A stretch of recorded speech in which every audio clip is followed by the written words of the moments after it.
Fala rapaziada, sejam bem-vindos a mais um vídeo aqui no Primeira Fila. Eu sou o Kevin Nicolas e voltamos com mais um vídeo do quadro Pilotos Lendários. E acabou a espera, vamos falar finalmente do último campeão brasileiro que faltava nesse quadro, Nelson Piquet. E eu estou falando aí com você mesmo, aí do outro lado da tela, você mesmo, Evaldo Edits. É você mesmo. E me encheu o saco nos comentários aqui do canal, cara, todo dia pedindo pilotos lendários Nelson Piquet, pilotos lendários Nelson Piquet, e aqui está. Seu pedido está atendido, finalmente pilotos lendários Nelson Piquet. Porém, você que tá do outro lado da tela, não repita isso, tá, gente? Não fica spamando sugestão não, que isso aí não é muito legal não, tá? Eu tô vendo sugestões, tá? Não precisa ficar spamando. Dito isso, gente, assim, vamos contar a história de Nelson Piquet, o pré-carreira, a carreira, né, que é a parte mais importante, o pós-carreira, passando por os 3 títulos, 23 vitórias, enfim, toda a trajetória dele na Fórmula 1, que é a parte mais principal. Então, sem mais enrolações, vocês já sabem, bora para o vídeo.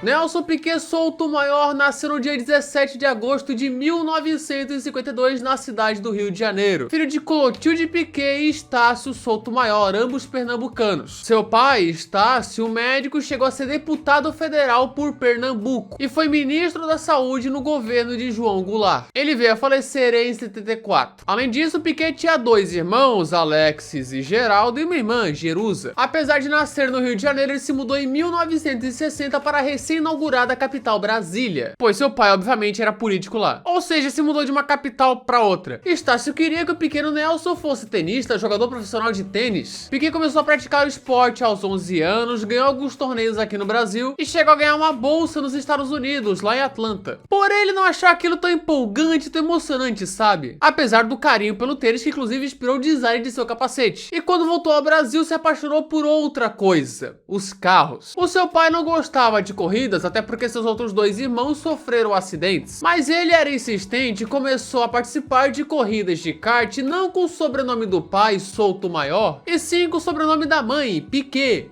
só que com K, pra disfarçar. O miserável é um gênio. E seu pai, pistola, falou que não ia mais financiar nenhuma das loucuras de seu filho. Até por isso, Piquet passou a frequentar oficinas e trabalhar lá. Uma inclusive de Alex Dias Ribeiro junto de Roberto Pulpo Moreno. Mas o sucesso dele foi imediato. Foi campeão brasileiro de kart em 71 e 72. Então foi correr de Fórmula Super V, mas sem grandes resultados. E no período até apareceu como mecânico de Carlos Reutemann, que vamos ver mais à frente. Foi então para a Europa Nelson Piquet correr na Fórmula 3 europeia em 77. E já de cara venceu 2 corridas e foi terceiro no campeonato. No mesmo ano correu algumas corridas da Fórmula 3 britânica. E em 78 aí ele brilhou. Foi campeão da Fórmula 3 britânica, quebrando o recorde de Jack Stewart com 8 vitórias conquistadas. E aí, meu irmão, vencendo a principal categoria de acesso da época, as equipes de Fórmula 1 foram para cima do homem. Uma delas foi a Ensign, pequena, mas que o Piquet aceitou, e fez a sua estreia na Fórmula 1 no GP da Alemanha daquele mesmo ano em Hockenheim, e no fim abandonou. Prosseguiu naquele ano com a BS Fabrications, uma equipe privada que usava carros McLaren, só que sem muito sucesso. E na última corrida daquele ano veio o contrato com a Brabham, e aí se iniciaria uma bela história. Em 79, Piquet seria titular da boa Brabham, do chefão Bernie Eccleston e do companheiro Niki Lauda, onde o ano não seria bom, pois o carro não tinha qualidade. Ele conseguiu mostrar rapidez, foi o 8º piloto com a melhor média de posição de largada naquele ano, com 3 largadas no top 3. Porém, pontuar tava difícil. Só que no GP da Holanda, em Zandvoort, foi o 4º colocado e conquistou seus primeiros 3 pontos na Fórmula 1. Não foi um ano fácil, mas isso fez ele ser o 15º em 79, com obviamente 3 pontos conquistados. Niki Lauda vazou temporariamente da Fórmula 1 após isso. Piquet era elevado ao nome principal da equipe. No ano seguinte, já viria as alegrias. Em 1980, a Brabham dá para Piquet um carro competitivo. Não era melhor que a Williams, mas com todo o talento e conhecimento que ele tinha para acertos e até mesmo invenções, Piquet bateu de frente. E dessas invenções tinha, por exemplo, o cobertor de pneus que ele já usava na Fórmula 3. O primeiro pódio veio na primeira corrida, na Argentina. A primeira vitória veio em Long Beach, a terceira corrida daquele ano, com Emerson Fittipaldi no pódio, inclusive. Uma clara passagem de bastão, encerrando o jejum de quase 5 anos sem vitórias brasileiras, com direito a um Grand Chelem. Porém, Alan Jones liderou o campeonato por boa parte dele, até que Piquet venceu o GP da Holanda, venceu o GP da Itália e Imola e virava o líder do campeonato campeonato. Mas com polêmica no Canadá e quebra enquanto ele liderava, Alan Jones conquistou o título de 1980. Nelson Piquet em 1980 venceu 3 vezes com 2 poles e 6 pódios. O terreno estava sendo preparado para 1981. Em 81, Piquet seria ainda mais competitivo, onde começou o campeonato com tudo, pódio em Long Beach, fora vitórias na Argentina e San Marino. Assim, ele estava na briga do campeonato contra Carlos Reutemann, que vocês se lembram, era o piloto que o Piquet era o mecânico lá em Brasília. Cinema.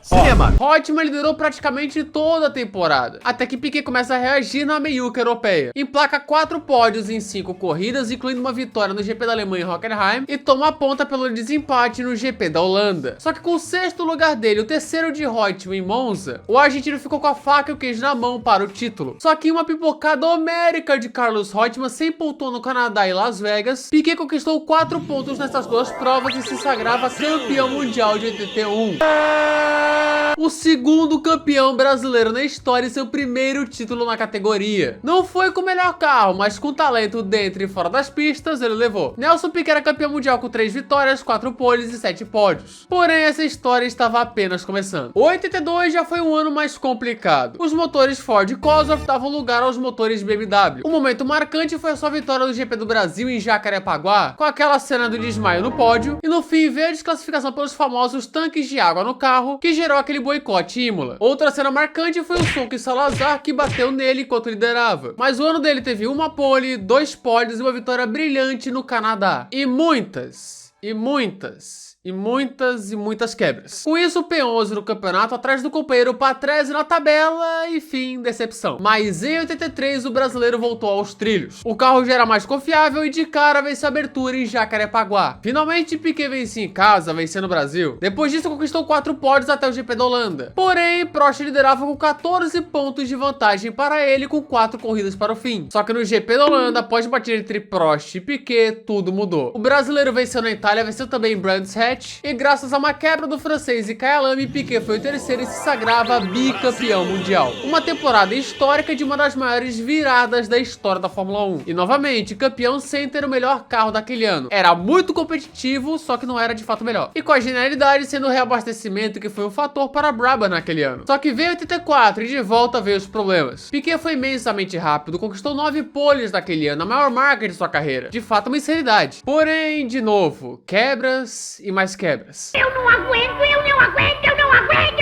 Nas 6 primeiras corridas, 6 abandonos. E só na 7ª corrida veio a vitória novamente no Canadá, onde ele sempre andou bem. E ainda por cima correndo com o pé queimado pelo radiador e com Grand Chelem. Venceu também em Detroit, outros 2 pódios, porém foi só. Piquet foi 5º no campeonato, fez um bom ano, porém foi mais rápido do que o carro costumaria andar. E em 85 veio a gota d'água. Apenas 2 pódios conquistados, sendo um na vitória na França. O brasileiro foi apenas o 8º no campeonato e era o fim da linha com a Brabham. E com a Honda pagando a sua multa rescisória, Nelson Piquet correria em 86 pela Williams. Para 86, a Williams viria com o melhor carro do grid. E uma dupla espetacular com Nelson Piquet e Nigel Mansell, que como era um brasileiro numa equipe inglesa com inglês, o Piquet aloprava. Enchia o saco do Mansell fora da pista, passava a ser terrado, atravessava o pit em pleno GP da Alemanha. Enfim, uma resenha. E na pista, Piquet foi muito bem, só que com um final não muito feliz. Ele venceu a abertura no Brasil de forma brilhante, sendo a marcante dobradinha junto de Ayrton Senna. Venceu também na Alemanha, na Hungria e na Itália para encostar no líder Nigel Mansell, onde na decisão em Adelaide após o estouro do inglês, Piquet poderia ser campeão, mas em um ato de precaução na Williams que o chamou para o pit, tirou qualquer chance de vitória e Prost papou o título. Piquet foi o 3º colocado em uma temporada com 4 vitórias, 2 poles e 10 pódios. Era um ar de decepção porque daria para ser campeão com essa Williams, mas as coisas estavam reservadas para o ano seguinte. 87, a Williams seria mais absurda ainda que 86. O carro era dominante, o melhor do grid, e Piquet já adiantando seria campeão aqui, na base da consistência. O brasileiro bateu forte na tamburela naquele ano, onde ele mesmo disse que ficou meio segundo mais lento após isso, porém com esse carro em mãos ele fez a lição de casa. Incríveis 11 pódios do ano, sendo 9 seguidos, 9. É impressionante. E óbvio, 3 vitórias na Alemanha, na Hungria e na Itália. Com essa consistência surreal que na época beirava o insano, Piquet levou o campeonato sem grandes sustos contra o rápido, porém consistente Nigel Mansell. Título esse conquistado na sexta-feira após a batida e desistência de Nigel Mansell no GP do Japão. Ou seja, nosso Piquet era tricampeão mundial de Fórmula 1.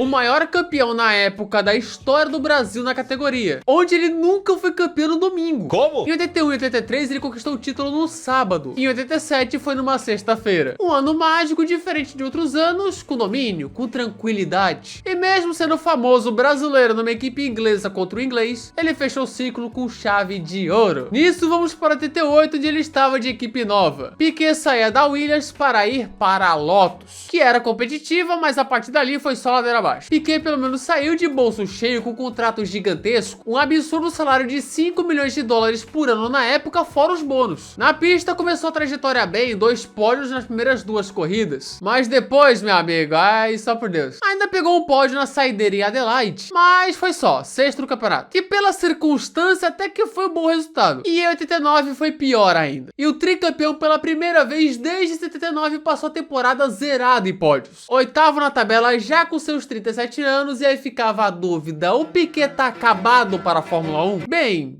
não. Em 1990, Nelson Piquet assina com a Benetton, equipe ascensão na categoria. E ali ele volta aos bons tempos. Piquet faz em 1990 uma de suas melhores temporadas na carreira, com uma consistência incrível e 4 pódios pela Benetton, que era um baita número. O primeiro pódio veio no Canadá, talvez a sua melhor pista na Fórmula 1. O segundo veio na Hungria, e aí vamos com 2 vitórias incríveis dele. A primeira foi naquele polêmico GP no Japão, em que ele defendeu o Ayrton Senna no briefing, o raro momento pra tu ver o negócio, mas que na corrida após a batida de Senna e Prost, ele venceu com seu amigo Roberto Pupo Moreno em segunda, última dobradinha brasileira na Fórmula 1. E para fechar, um triunfo brilhante em Adelaide na última corrida, com direito a uma fechada de porta em Nigel Mansell no final. Com esse ano fantástico, o Piquet fechou 1990 em terceiro, só atrás de Senna e Prost. Simplesmente fantástico. Com 2 vitórias e 4 pódios conquistados, um baita ano de Benetton aos 38 anos de idade. Então vamos para a saideira disso tudo, 1991, seu último ano. Naquela temporada, Nelson Piquet, com agora a Benetton amarela, fez um ano digno de uma aposentadoria. Na primeira corrida, pódio em Phoenix. E na quinta corrida no Canadá, sempre Canadá, ele venceu sua última prova na Fórmula 1. Após Nigel Mansell, que estava dando tchauzinho, quebrar na última volta. É sempre o Mansell ali nas confusões do Piquet, né? E naquele momento, Nelson Piquet era o vice-líder do campeonato, só atrás de Ayrton Senna. Mas o resto do campeonato aí já foi mais complicado, só subiria ao pódio novamente na Bélgica. E viria seu companheiro Roberto Pupo Moreno ser substituído por Michael Schumacher, que logo mostrou serviço e bateu de frente com o Piquet. A sua despedida no chuvoso GP da Austrália veio com um 4º lugar. Piquet fechou 1991 em 6º na tabela, com uma vitória e 3 pódios. A sua vaga na Benetton para 92 não existia, já que a dupla seria Schumacher e Brundle. Tentou vaga na Ligier e na Ferrari, mas sem sucesso. E assim anunciou sua aposentadoria da categoria em janeiro de 92. Nelson Piquet fechava seu ciclo na Fórmula 1 com 3 títulos mundiais, 23 vitórias, 24 poles e 60 pódios em 204 largadas. Um dos maiores não só do Brasil, como da Fórmula 1 no geral, tricampeão, e que saía da Fórmula 1 ainda por cima, ainda no nível top. Depois disso, Piquet obviamente fez suas aventuras em outras categorias, participou das 500 milhas de Indianápolis em 92 e 93, onde na primeira sofreu um fortíssimo acidente, e participou de 2 24 horas de Le Mans em 95 e 96 sem grande sucesso. Mas ele estava focado no ramo empresarial quando fundou a Autotrack em 92, empresa especializada em monitoramento de caminhões de carga, uma das pioneiras aqui no país. Teve outros empreendimentos como a Piquet Pneus,